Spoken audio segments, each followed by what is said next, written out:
Well, it's fall and time to start checking the trees over before winter and putting this place to sleep.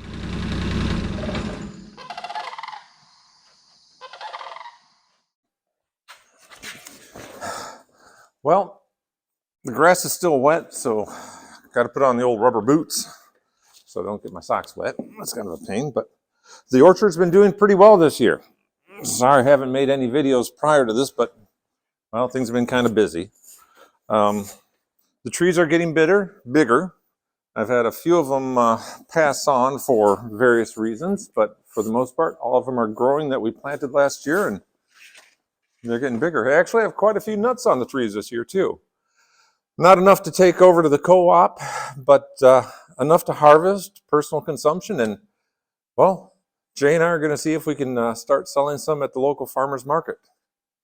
So, today, what we're up to is going by each tree, taking the tube off, checking inside to see what's in there, pruning any suckers off, and just prepping the trees for surviving the winter and to give them a chance at good growth for the spring. So let's load up the old ATV and wagon and get going. Got extra stakes, a big loppers, a couple pile drivers, posts, my clipboard for record keeping, ties, and all sorts of stuff I need. But the one thing I forgot to grab is right over here. Jay's father built me a Bluebird house, so I'm going to stake that up and put it up. Love to have some bluebirds, anything to try and get rid of some of those Japanese beetles next year. Those things just decimate. Oh, hey, let me show you this too. I picked this up a couple weeks ago, and I haven't had a chance to try it yet, but it's a little single burner forge, and looking forward to trying it out this winter. You know, when it gets really cold outside, and this barn, although insulated, does not have any heat. So I thought if I'm working up here, it'd be kind of a fun way to help keep you warm and keep the place warm and, well, figure out what it's like to pound a little metal. Anyways, all right, let's get going. I'm wasting too much time.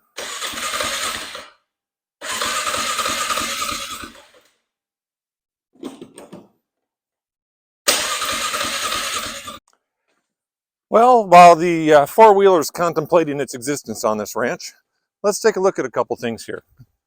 First off, I haven't shown you this because, well, I haven't been making videos this year, but this barn being so far away from the road would be very expensive to get electricity to, so I did a little research and put in a solar power system for this.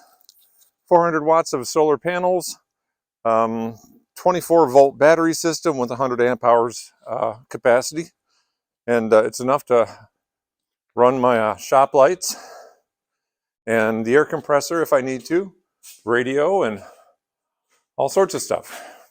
Those lights up there illuminate very well. They're all over and in the loft as well. So, also, I've just recently acquired a small refrigerator. It's back there in the corner, hidden. And since I'm going to potentially be collecting nuts this year, I need someplace to store them while they ripen for a little bit. It's a small fridge, but I'm not going to have that many nuts, so it is what it is. And we'll be more than adequate this year, and then next year I'll size up to a larger refrigeration facility. But let's go take a look at a tree and some nuts. This tree here has got a nice collection of burrs on it, and I believe they're all fertilized because I took one and chopped it in half and found fertilized nuts inside, so that'll be good. And what we're looking for is to see if we can see a smile on the burr. They kind of call it a smile, doesn't really look like one, but those are not there yet. But the smile means that the burr is starting to open. And when the burr opens, the nuts fall out, and then that's when we pick them up. Let's see if I can find one that has somewhat of a smile so I can show you what I'm talking about.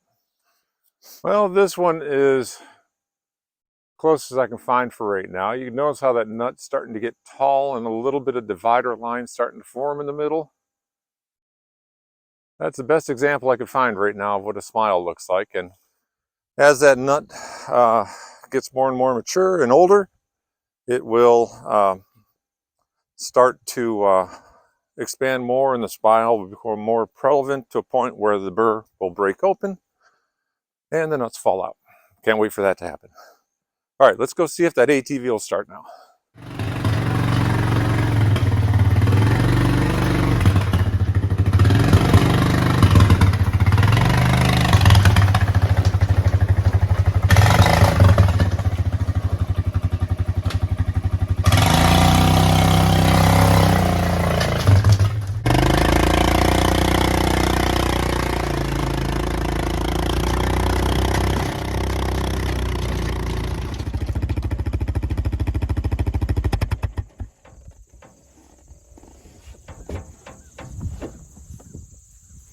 All right, let me straighten you up a little bit. All right, we made it. Time to get to work. Let me show you what I'm doing here.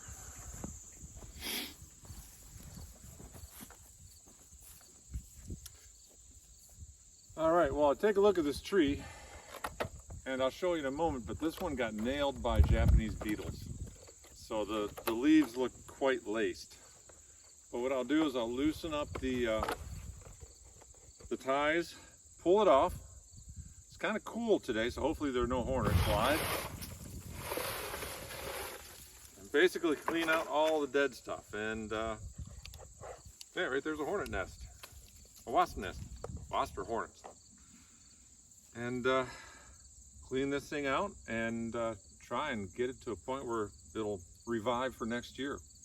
I'll bring you over and show you what the Japanese beetles do.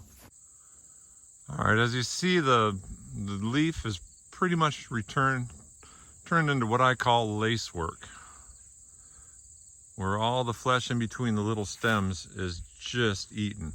And that's what these Japanese beetles would do to the trees, and they can do it very quickly.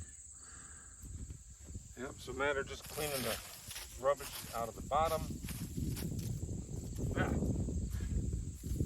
Shaking it, get some of the dead leaves off. Right down here we got a nice little growth coming out, but it's below the graft line, so I'm going to snip it off, get rid of that. Any of these branches down here, that looks like it's getting a little bit of growth. What I don't want is for the tree next spring to grow here. I want it to grow from the top up.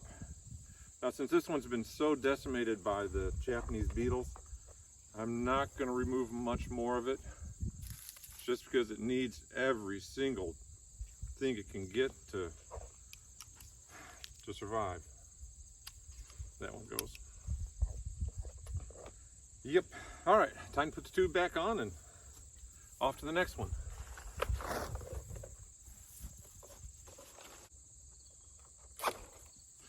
And keep going until it's lunchtime. This one here is one of the ones I don't like to see. It's, well, let's take a look at it and see what, if we can figure out what's going on. Okay, gotta clear the grass away. And here, let me stand back. You can see that the original tree is pretty much dead and lifeless. On the plus side though, a couple suckers coming off the trunk, so I'll try and keep those and promote those for next year's growth. It'll be, these are grafted cultivars, so it'll be whatever the rootstock was, but the rootstock is still a chestnut. But looking at it and trying to figure out what happened is sometimes tricky. And blight is always in the back of your mind. I don't think that's blight. I just wanted to stop the video here for a moment and just look at the stem a little bit more. The stem does have orange coloration, much like you would expect with chestnut blight. However, it doesn't have a collapsing of the stem, which is seen in chestnut blight.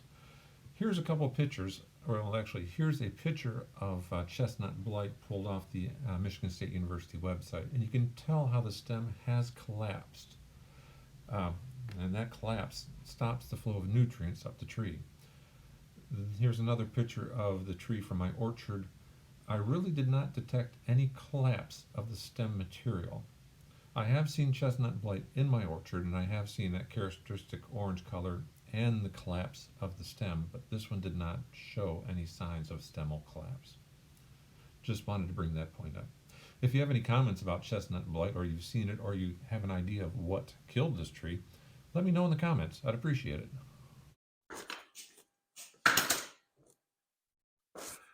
Well, it's lunchtime right now, so time to call it quits for the day. Only able to get a half day's worth of work in here today. What I have scheduled for, so I got about 12 trees done, I think. So come back tomorrow and get some more work done. Maybe Jay will come up and do some target practice with her bow tomorrow, so that'd be nice for her. Anyways, thanks for stopping by, and I'll try and post more videos about what's going on up here and what I'm doing in general. Take care. Well, on the way out of here, I had to stop and check a tree that was, this one right here. It was bending over pretty heavy because of the nuts on it, and it's just not a big tree to support that sort of load. But let me show you what we have here. Some of these burrs are starting to open and have nuts inside of them. And as I was talking earlier about the smile, that's the smile we're looking for.